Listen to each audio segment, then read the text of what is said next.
voudrais vous raconter une histoire pour devenir saint qui n'est pas forcément une vie de saint. L'histoire se passe après la Deuxième Guerre mondiale et un ouvrier allemand a été déplacé, emprisonné dans un autre pays. La guerre est finie et il a pu revenir en Allemagne qui est son pays. Seulement voilà, il se trouve coincé du côté de cette nouvelle frontière. Et de ce côté-là, ce n'est pas de là d'où il vient, c'est l'autre côté de l'Allemagne qui fut la sienne avant la guerre. Paul Domowski, c'est son nom. Paul Domanski est coincé. Alors il cherche à rentrer chez lui, il veut voir sa famille, il veut retrouver les siens, son pays. Et il se heurte à la douane, à une frontière qui ne veut pas le laisser passer. Alors il va chercher du travail. Et il peut en trouver facilement car il est ouvrier horloger. Et à cette époque-là, c'était un très bon métier et on cherchait beaucoup d'ouvriers horlogers. Il se présente pour trouver du travail. On lui dit « Oui, on cherche des gens comme vous ».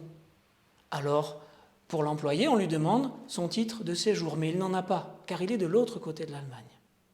Il recommence, il va voir d'autres horlogers. Et à chaque fois, on lui dit la même chose. On vous emploierait bien tout de suite, mais il faut un titre de séjour. Paul commence à être exaspéré, accablé par tout cela. Il va voir l'office pour avoir un permis de séjour. Et à cet office des résidents, on lui dit qu'on ne peut pas lui donner de permis de séjour tant qu'il n'a pas de travail. Il insiste et on lui dit qu'on ne peut pas lui donner de titre de séjour tant qu'il n'a pas de travail.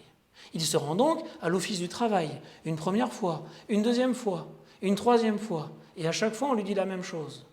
Vous ne pouvez pas avoir de titre de travail tant que vous n'avez pas de titre de séjour.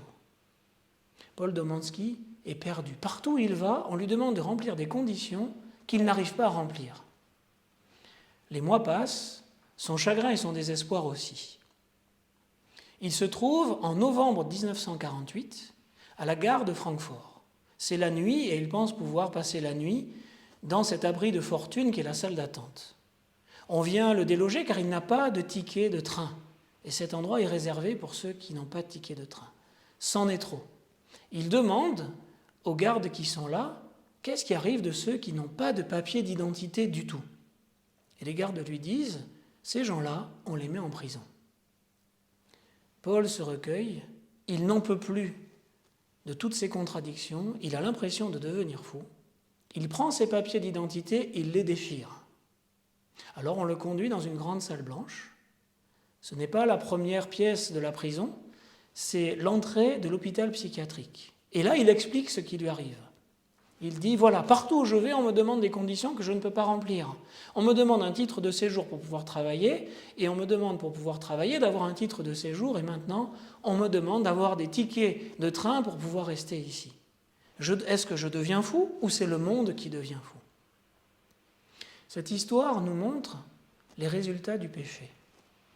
Ils nous font aller d'un endroit à un autre, nous dépossèdent peu à peu, et dramatiquement de notre identité. Nous avons toujours le choix entre essayer à coup de résolution, même de très bonnes, de trouver notre identité, d'arrêter de bouger d'un endroit à l'autre, d'enfin qui savoir nous sommes. Mais ce que nous sommes, ce n'est pas à un bureau ou un autre, à travers telle ou telle action que nous le saurons. Ce que nous sommes, c'est en regardant le visage du Christ, et en particulier le visage du Christ ensanglanté et crucifié. C'est dans son regard et par son regard que nous trouverons notre identité de chrétien.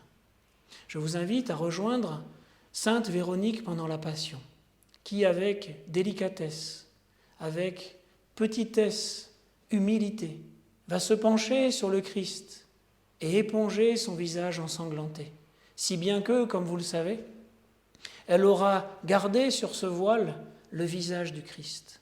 C'est dans ce visage-là que nous sommes révélés à nous-mêmes.